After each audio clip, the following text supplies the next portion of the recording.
पंजाबी शायरी अपने भैणा भरावां ते सिख दोस्तां दे नाम करे ना ते शायर बड़े सोहने अल्फाजां नाल नीज इंसान नूं बयान करदा है कि नीज इंसान मुनाफा सोचे कई दे बारे हो नहीं सकदा।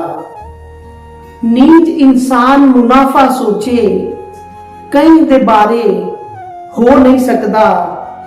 मुखलस होके नाल किसे दे वक्त गुजारे हो नहीं सकदा। हंजवा दी बरसात दा मौजब अखियां ठारे हो नहीं सकदा। शक्ल दा काबिज सोहना बंदा कूड़ ना मारे हो नहीं सकदा। ते दिल दुनिया कान मुनाफिक सही तेरे कान ता यार पराए ना। दिल दुनिया कान मुनाफिक सही तेरे कान ता यार पराए ना।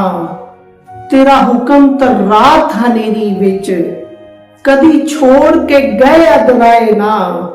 जदा बनी लोड़ ते भज पए आजमाइशा तो घबराए ना। कोई काबिश इहो जिहा साबित कर जिथा तय सदिया असी आए ना।